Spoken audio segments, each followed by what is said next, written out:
നമസ്കാരം. e-Pallikoodamത്തിന്റെ പുതിയൊരു വീഡിയോയിലേക്ക് എല്ലാവർക്കും സ്വാഗതം. 2020 ഓൺലൈൻ ടീച്ചിങ്ങിലേക്ക് നമ്മൾ ഷിഫ്റ്റ് ചെയ്തപ്പോൾ ഈ ഒരു മെത്തേഡിനെ പറ്റി വളരെ ബേസിക് ആയിട്ടുള്ള ഐഡിയാസ് മാത്രമേ നമുക്കുണ്ടായിരുന്നുള്ളൂ. എന്നെ സംബന്ധിച്ചിടത്തോളം ഈ കഴിഞ്ഞ 1.5 വർഷം ഒരു വലിയ ലേണിംഗ് പീരീഡ് ആയിരുന്നു. പല പുതിയ ആപ്ലിക്കേഷൻസ് പരിചയപ്പെടാനും അത് പഠിച്ചെടുക്കാനും അത് ക്ലാസ് റൂമിൽ ഇംപ്ലിമെൻറ്റ് ചെയ്യാനും എന്തൊക്കെയാണ് അതിൻ്റെ ബെനിഫിറ്റ്സ് അല്ലെങ്കിൽ അതിൻ്റെ ലിമിറ്റേഷൻസ് എന്തൊക്കെയാണെന്ന് മനസ്സിലാക്കാൻ ഈ ഒരു കാലയളവ് എന്നെ ഹെൽപ്പ് ചെയ്തു. അങ്ങനെ ഞാൻ പരിചയപ്പെട്ട പല ആപ്ലിക്കേഷൻസും എൻ്റെ പല വീഡിയോയിലൂടെയും ഞാൻ നിങ്ങളുമായിട്ട് ഷെയർ ചെയ്തിട്ടുണ്ട്. ഞാൻ എൻ്റെ ക്ലാസ് റൂമിൽ യൂസ് ചെയ്യുന്ന അല്ലെങ്കിൽ എൻ്റെ ടീച്ചിങ് ഈ ഒരു കഴിഞ്ഞ ഓൺലൈൻ ടീച്ചിങ്ങിൽ പരിചയപ്പെട്ട കുറച്ച് ആപ്ലിക്കേഷൻസ് എല്ലാം കൂടി ചേർത്തിട്ടാണ് ഇന്നത്തെ വീഡിയോ പ്രിപ്പയർ ചെയ്തിട്ടുള്ളത്.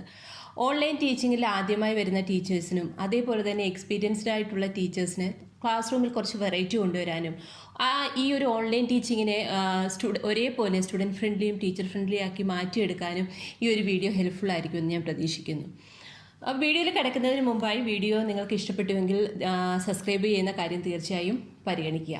ഒരു എളുപ്പത്തിന് വേണ്ടിയിട്ട് ഈ ഒരു ടീച്ചിങ് പ്രോസസ്സിനെ ഞാനൊരു 6 കമ്പോണൻസ് ആയിട്ട് ഡിവൈഡ് ചെയ്തിട്ടുണ്ട്. ആദ്യത്തെ കമ്പോണൻ്റ് എന്ന് പറയുന്നത് ഗാഡ്ജറ്റ്സ് ആണ്. ഗാഡ്ജറ്റ്സ് ഇല്ലെങ്കിൽ നമ്മുടെ ഒരു പരിപാടി നടക്കാൻ പോകുന്നില്ല. അപ്പോൾ നമുക്ക് അത്യാവശ്യം വേണ്ടത് ഒരു ലാപ്ടോപ്പാണ്.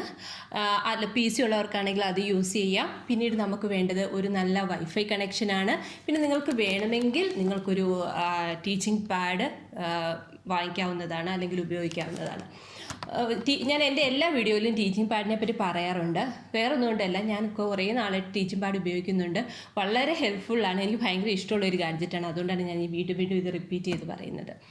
അതായിരുന്നു നമ്മുടെ ആദ്യത്തെ കമ്പോണൻറ്റ്. രണ്ടാമത്തെ കമ്പോണൻറ്റ് എന്ന് പറഞ്ഞു കഴിഞ്ഞാൽ ഓൺലൈൻ പ്ലാറ്റ്ഫോം. നമുക്ക് ഈ കുട്ടികളെ എല്ലാം കൂടി ഏതെങ്കിലും ഒരു പ്ലാറ്റ്ഫോമിൽ ഒന്നിച്ച് കൊണ്ടുവരണം. എങ്കിൽ മാത്രമേ നമുക്ക് ക്ലാസ് സ്റ്റാർട്ട് ചെയ്യാനായിട്ട് പറ്റത്തുള്ളൂ.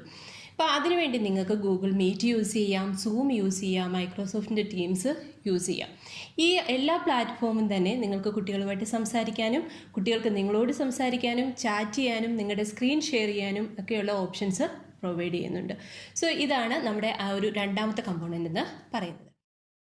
അപ്പോൾ എങ്ങനെയാണ് നമ്മളൊരു ക്ലാസ് റൂമിൽ കുട്ടികളെ ടീച്ച് ചെയ്യുന്നത്, അതേപോലെയുള്ള എല്ലാ പ്രോസസ്സുകളും ഈ ഒരു ഓൺലൈൻ ടീച്ചിങ്ങിലും നമ്മൾ പിന്തുടരേണ്ടതാണ്. ഫോർ എക്സാമ്പിൾ, നമ്മളിപ്പോൾ ഒരു റിയൽ ക്ലാസ് റൂമിലാണെങ്കിൽ നമ്മൾ വൈറ്റ് ബോർഡ് യൂസ് ചെയ്യുന്നുണ്ട്. അപ്പോൾ അതിന് സിമിലർ ആയിട്ടുള്ള ഡിജിറ്റൽ വൈറ്റ് ബോർഡ്സ് ഈ 3 തരത്തിലുള്ള ഓൺലൈൻ പ്ലാറ്റ്ഫോമും നിങ്ങൾക്ക് പ്രൊവൈഡ് ചെയ്യുന്നുണ്ട്. നിങ്ങൾക്ക് വേണമെങ്കിൽ നിങ്ങളുടെ കണ്ടൻറ്റ് പ്രസൻറ്റ് ചെയ്യാനായിട്ട് ഗൂഗിൾ സ്ലൈഡ്സ് യൂസ് ചെയ്യാം, പവർ പോയിൻറ്റ്സ് യൂസ് ചെയ്യാം, വേണമെങ്കിൽ നിങ്ങൾക്ക് OneNote യൂസ് ചെയ്യാം. OneNote ഒരു വലിയ നല്ല ഓപ്ഷനാണ്. ഞാൻ ഓൾറെഡി അതിനെപ്പറ്റി ഒരു വീഡിയോ ചെയ്തിട്ടുണ്ട്. നിങ്ങൾക്ക് ലിങ്കിൽ കാണാൻ പറ്റുമത്. അതേപോലെ തന്നെ പലതരത്തിലുള്ള ആഡ് ഓൺസ് അവൈലബിൾ ആണ്. Like pear, Nearpod. ഇതെല്ലാം തന്നെ നമ്മുടെ ടീച്ചിങ്ങിനെ കുറച്ചുകൂടെ എൻഹാൻസ് ചെയ്യാൻ അല്ലെങ്കിൽ കുറച്ചുകൂടെ ഇൻട്രാക്റ്റീവ് ആക്കാൻ വേണ്ടി നമ്മളെ ഹെൽപ്പ് ചെയ്യുന്നുണ്ട്. ഇപ്പോൾ പലപ്പോഴും ടീച്ചേഴ്സ് ഒരേ മീഡിയത്തിൽ തന്നെ സ്റ്റിക്ക് ഓൺ ചെയ്യുന്നതായിട്ട് കാണാം. എന്നും ഒരു പവർ പോയിന്റ് പ്രസൻറ്റ് ചെയ്ത് എക്സ്പ്ലെയിൻ ചെയ്യുക, അത് ഭയങ്കര ബോറിംഗ് ആയിരിക്കും കുട്ടികൾക്ക്. അതുകൊണ്ട് ഇടയ്ക്കിടയ്ക്ക് ഈ ഒരു നമ്മുടെ ആ ഒരു ആപ്ലിക്കേഷൻ ഒന്ന് ചേഞ്ച് ചെയ്തുകൊണ്ടിരിക്കുന്നത് നന്നായിരിക്കും. കുറച്ചുകൂടി നമുക്ക് അറ്റൻഷൻ ഗ്രാബ് ചെയ്യാൻ നമ്മളെ ഹെൽപ്പ് ചെയ്യും. അപ്പോൾ ഇതൊക്കെയായിരുന്നു നമ്മുടെ 3rd കമ്പോണൻറ്റിൽ നമ്മൾ നോക്കേണ്ടത്. ഇനി നമ്മൾ വരുന്നത് 4th കമ്പോണൻ്റാണ്, നിങ്ങളുടെ റിസോഴ്സ് ഹബ്. അപ്പം നമ്മളുടേതായിട്ടുള്ളൊരു റിസോഴ്സ് ഹബ് ഉണ്ടാക്കിയെടുക്കുക എന്നുള്ളതാണ് ഓരോ ക്ലാസ്സിനും ആവശ്യമുള്ളത്. ഫോർ എക്സാമ്പിൾ, നമ്മളിപ്പോൾ ക്ലാസ് റൂമിൽ പഠിപ്പിച്ച് കഴിയുമ്പോൾ നമ്മൾ കുട്ടികൾക്ക് നോട്ട് കൊടുക്കും, അല്ലെങ്കിൽ ചിലപ്പോൾ പ്രിൻറ്റഡ് നോട്ട് കൊടുക്കും, വർക്ക് ഷീറ്റ് കൊടുക്കും. പക്ഷേ ആ ഒരു പ്രിൻറ്റിങ് സൈഡ് ഇപ്പം നമുക്കില്ല. അപ്പോൾ അതിന് പകരമായിട്ട് നിങ്ങൾ ക്ലാസ്സിൽ ഉപയോഗിച്ച പവർ പോയിൻറ്റോ അല്ലെങ്കിൽ ഗൂഗിൾ സ്ലൈഡോ അല്ലെങ്കിൽ നോട്ട്സിൻ്റെ സോഫ്റ്റ് കോപ്പിയോ ഒക്കെ തന്നെ നിങ്ങൾക്ക് ഒന്നിൽ ഗൂഗിൾ ക്ലാസ് റൂമിലോ അല്ലെങ്കിൽ നിങ്ങളൊരു ഗൂഗിൾ ഡ്രൈവ് ക്രിയേറ്റ് ചെയ്തിട്ട് അതിൻ്റെ ലിങ്ക് കുട്ടികളുമായിട്ട് ഷെയർ ചെയ്തിട്ടോ നിങ്ങൾക്ക് ചെയ്യാവുന്നതാണ്. ഒരു എക്സാമ്പിൾ, ഇപ്പോൾ ഗൂഗിൾ ക്ലാസ് റൂമിൻ്റെ അഡ്വാൻറ്റേജ് എന്ന് വെച്ച് കഴിഞ്ഞാൽ ഈ ഒരു കാര്യത്തിന് മാത്രമല്ല, നമുക്ക് കുറച്ചുകൂടി ക്ലാസ് റൂം ഓർഗനൈസ് ചെയ്യാനായിട്ട്, അതായത് കുട്ടികൾക്ക് എന്തെങ്കിലും തരത്തിലുള്ള അസൈൻമെൻറ്റ്സ് അപ്ലോഡ് ചെയ്യുക, നിങ്ങൾക്ക് കുട്ടികളുമായിട്ട് ഇൻട്രാക്ട് ചെയ്യാനും ഒക്കെ ഗൂഗിൾ ക്ലാസ് റൂം നല്ല പ്ലാറ്റ്ഫോമാണ്. അതല്ല, നിങ്ങൾക്ക് കുട്ടികളുമായിട്ട് നോട്ട് മാത്രമാണ് ഷെയർ ചെയ്യാൻ നിങ്ങൾ ഉദ്ദേശിക്കുന്നത്, പവർ പോയിൻറ്റ് മാത്രമാണ് നിങ്ങൾക്ക് ഷെയർ ചെയ്യുന്നതെങ്കിൽ ഗൂഗിൾ ഡ്രൈവിലേക്ക് ഇതെല്ലാം കൂടി അപ്ലോഡ് ചെയ്തതിന് ശേഷം ആ ഒരു ലിങ്ക് കുട്ടികൾക്ക് കൊടുത്തു കഴിഞ്ഞാൽ ആ രീതിയിലും നിങ്ങൾക്ക് ഈ റിസോഴ്സസ് കുട്ടികളുമായിട്ട് ഷെയർ ചെയ്യാനായിട്ട് പറ്റും. ഇനി അടുത്ത കമ്പോണൻ്റ് എന്ന് പറയുന്നത് 5th കമ്പോണൻ്റ് ആണ്, which is very very important now A days, which is evaluation or assessment എന്ന് പറയുന്നത്. എന്തുകൊണ്ടാണ് അസസ്മെൻറ്റ് ഇമ്പോർട്ടൻ്റ് ആണെന്ന് പറയാനുള്ള കാരണം എന്ന് വെച്ച് കഴിഞ്ഞാൽ, ഇപ്പോൾ ഒരു സിറ്റുവേഷനിൽ എപ്പോൾ വേണമെങ്കിൽ എക്സാംസ് ക്യാൻസൽ ചെയ്യാനുള്ള ഒരു ചാൻസ് ഉണ്ട്. അപ്പോൾ അത് തന്നെ നമ്മളൊന്ന് പ്രിപ്പയർ ആയിരിക്കണം. അതുകൊണ്ട് തന്നെ സമ്മേറ്റീവ് അസസ്മെൻറ്റും ഫോർമേറ്റീവ് അസസ്മെൻറ്റും വളരെ ഇമ്പോർട്ടൻ്റ് ആണ്. നമ്മൾക്ക് കുട്ടികളെ ഇവാലുവേറ്റ് ചെയ്യാൻ അല്ലെങ്കിൽ അസസ്മെൻറ്റിന് വേണ്ടി പല തരത്തിലുള്ള പ്ലാറ്റ്ഫോംസും അവൈലബിൾ ആണ്.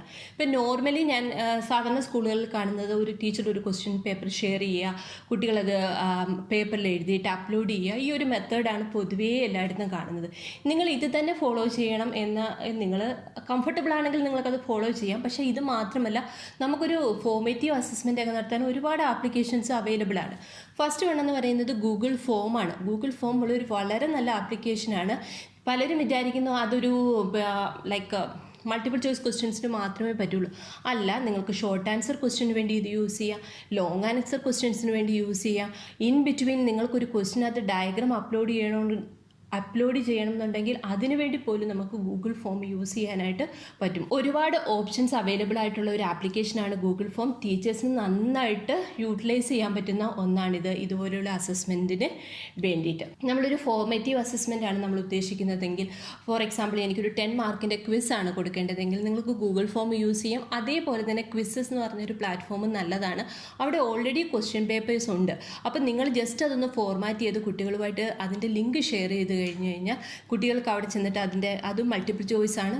കുട്ടികൾക്ക് അത് ആൻസർ ചെയ്തിട്ട് നമുക്ക് ഇമീഡിയറ്റ് ആയിട്ട് തന്നെ അത് കറക്റ്റ് ചെയ്ത് കിട്ടുമെന്നുള്ളതാണ് അതിൻ്റെ ഒരു അഡ്വാൻറ്റേജ്. നമ്മൾ അതിന് വേണ്ടി എക്സ്ട്രാ ടൈം കൊടുക്കേണ്ട ആവശ്യം വരുന്നില്ല. ഗൂഗിൾ ഫോമിൽ നമുക്ക് ഓട്ടോ കറക്റ്റ് ചെയ്യാനായിട്ട് പറ്റും. ഇപ്പോൾ സപ്പോസ് നിങ്ങൾ മൾട്ടിപ്പിൾ ചോയ്സ് ക്വസ്റ്റ്യൻ ആണ് കൊടുക്കുന്നതെങ്കിൽ നിങ്ങൾക്ക് 80 കുട്ടികളുണ്ടെങ്കിൽ എത്ര പെട്ടെന്ന് നിങ്ങൾക്കത് കറക്റ്റ് ചെയ്ത് കിട്ടും. നിങ്ങൾക്ക് ഗൂഗിൾ ഫോമാണ് യൂസ് ചെയ്യുന്നതെങ്കിൽ.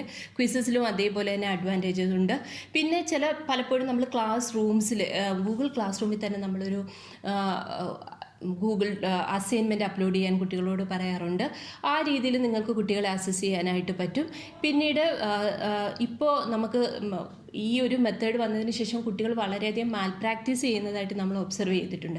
അപ്പോൾ അങ്ങനെ നിങ്ങൾക്ക് കുറച്ചുകൂടി ഇതിനെ ഒരു റെസ്ട്രിക്റ്റഡ് എൻവയോൺമെൻറ്റിൽ നടത്തണം എന്നുള്ള കേസിലാണെങ്കിൽ നിങ്ങൾക്ക് proctor, exam.net ഇതേപോലെയുള്ള കുറച്ച് ആപ്ലിക്കേഷൻസും നിങ്ങൾക്ക് യൂസ് ചെയ്യാനായിട്ട് പറ്റും. പക്ഷേ അത് രണ്ടും പെയ്ഡാണ്. പക്ഷെ നമുക്കൊരു കുറച്ചുകൂടി നല്ല കൺട്രോൾഡ് ആയിട്ടുള്ള ഒരു എൻവയോൺമെൻറ്റിൽ ഈ എക്സാംസ് കുറച്ചുകൂടെ ട്രാൻസ്പെറൻ്റ് ആയിട്ട് നടത്താനായിട്ട് നമുക്ക് ഈ 2 ആപ്ലിക്കേഷനും വളരെ ഹെൽപ്ഫുള്ളാണ്. ഇപ്പോൾ ഈ അസസ്മെൻറ്റ് അല്ലെങ്കിൽ ഇവാലുവേഷനൊക്കെ കഴിഞ്ഞ് അതിനോടൊപ്പം തന്നെ ഇമ്പോർട്ടൻ്റ് ആയിട്ടുള്ള ഒരു കാര്യമാണ് നമ്മളിത് കറക്റ്റ് ചെയ്ത് കുട്ടികൾക്ക് കൊടുക്കുക, ഫീഡ്ബാക്ക് കൊടുക്കുക എന്നുള്ളത്. ഇപ്പോൾ കറക്ഷൻ വേണ്ടി ഇപ്പം നിങ്ങൾ ഗൂഗിൾ ഫോമാണ് യൂസ് ചെയ്യുന്നതെങ്കിൽ ഞാൻ പറഞ്ഞ പോലെ മൾട്ടിപ്പിൾ ചോയ്സിൽ നിങ്ങൾക്ക് ഓട്ടോ കറക്ഷൻ ഉണ്ട്. അല്ല എങ്കിൽ ലോങ് ആൻസർ ക്വസ്റ്റ്യനും നിങ്ങൾക്ക് അതിനകത്ത് വെച്ച് കറക്റ്റ് ചെയ്യാനായിട്ട് പറ്റും. പലപ്പോഴും ഈ എക്സാം ക്യാൻസൽ ചെയ്യുന്ന സിറ്റുവേഷനിൽ നമ്മൾ കുട്ടികളുടെ ഇത്തരത്തിലുള്ള കുട്ടികളുടെ ആൻസേഴ്സ് നമ്മൾ സ്റ്റോർ ചെയ്ത് വെക്കേണ്ട ആവശ്യം നമുക്ക് വരുന്നുണ്ട്. അപ്പം നിങ്ങൾ ഗൂഗിൾ ഫോം ആണെങ്കിൽ നമുക്കതിനെ PDF കൺവേർട്ട് ചെയ്തിട്ട് കുട്ടികളുടെ ഫോൾഡറിലാക്കി നമുക്ക് സൂക്ഷിക്കാനായിട്ട് ഒരു ഫ്യൂച്ചറിൽ എന്തെങ്കിലും ആവശ്യത്തിന് വേണ്ടി നമുക്ക് സൂക്ഷിക്കാനായിട്ട് നമുക്ക് സാധ്യമാണ് ഗൂഗിൾ ഫോം ഉപയോഗിച്ചുകൊണ്ട്. അതേപോലെ കറക്ഷന് ഹെൽപ്പ് ചെയ്യുന്ന നിങ്ങൾക്കിപ്പോൾ റൈറ്റിംഗ് പാഡ് ഉണ്ടെങ്കിൽ നിങ്ങൾക്ക് PDF അല്ലെങ്കിൽ നിങ്ങളുടെ വേർഡ് ഇതേപോലുള്ള എല്ലാ തരത്തിലുള്ള ഡോക്യുമെൻറ്റ്സും നിങ്ങൾക്കൊരു റൈറ്റിംഗ് പാഡ് ഉപയോഗിച്ച് നിങ്ങൾക്ക് കറക്റ്റ് ചെയ്യാനായിട്ട് പറ്റും. പിന്നീടുള്ളൊരു ഓപ്ഷനാണ്, സപ്പോസ് നമുക്ക് കുട്ടികൾ ഒരു ലാബ് റിപ്പോർട്ട് അയച്ചു, അതൊരു ലോങ് ആയിട്ടുള്ള ഒരു ഡോക്യുമെൻ്റാണ്. നമുക്ക് ഓരോരുത്തടത്തും പോയി നമുക്ക് കറക്റ്റ് ചെയ്യാൻ ഭയങ്കര ബുദ്ധിമുട്ടാണ്. അല്ലെങ്കിൽ ഒത്തിരി കാൽക്കുലേഷൻസ് ഉള്ള ഒരു ക്വസ്റ്റ്യൻ ആണ്. നമുക്ക് അവിടെ മൊത്തം പോയി കറക്റ്റ് ചെയ്യാൻ നമുക്ക് ബുദ്ധിമുട്ടാണ്. എക്സ്പെഷ്യലി എനിക്കറിയാം, എനിക്ക് പോലും ചിലപ്പോൾ ഈ ടൈപ്പ് ചെയ്യുകയും ഒക്കെ ഇപ്പം ഗൂഗിൾ ഡോക്കിലാണെങ്കിൽ നമുക്ക് കമൻറ്റ് ചെയ്യാനുള്ള ഓപ്ഷൻ ഉണ്ട്. നമ്മൾ പക്ഷേ അത്രയും നേരം നമുക്ക് ടൈപ്പ് ചെയ്യാനായിട്ടും പലപ്പോഴും നമ്മൾ ആ ടൈപ്പ് ചെയ്യുമ്പോൾ നമ്മൾ ക്ലാസ് റൂമിൽ കൊടുക്കുന്ന ഒരു ഫീഡ്ബാക്കിൻ്റെ അത്രയും എഫക്റ്റീവായിട്ട് നമുക്ക് കൊടുക്കാനും പറ്റില്ല.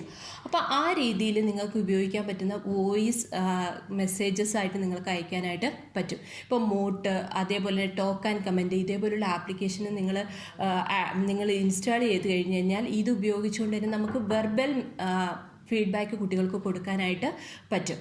ഇപ്പോൾ ഇതേപോലെയുള്ള 6 കമ്പോണൻസ് ആണ്. അപ്പോൾ gadgets, online platform, real teaching, then resource hub, evaluation, correction and feedback. ഇപ്പോൾ ഇത്തരം കാര്യങ്ങളൊക്കെ ഒന്ന് പല തരത്തിലുള്ള മെത്തേഡ്സ് അല്ലെങ്കിൽ പലതരത്തിലുള്ള ആപ്ലിക്കേഷൻസ് യൂസ് ചെയ്ത് കഴിഞ്ഞാൽ നമുക്ക് ഈ ഓൺലൈൻ ടീച്ചിങ്ങിനെ കൂടുതൽ എഫക്റ്റീവ് ആക്കാനും കുറച്ചുകൂടെ ഇൻട്രസ്റ്റിംഗ് ആക്കാനും നമുക്ക് പറ്റും.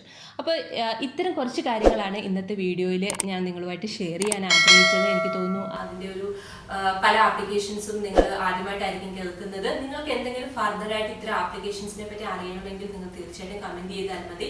അതേപോലെ നിങ്ങളുടെ ക്ലാസ് റൂമുകളിൽ ഇതല്ലാത്ത ഏതെങ്കിലും തരത്തിലുള്ള ആപ്ലിക്കേഷൻ നിങ്ങൾ യൂസ് ചെയ്യുന്നുണ്ടെങ്കിൽ തീർച്ചയായിട്ടും കമൻറ്റ് ചെയ്യുക. It will be help for all the teachers. പുതിയൊരു വിഷയമായി അടുത്ത വീഡിയോയിൽ കണ്ടുമുട്ടാം.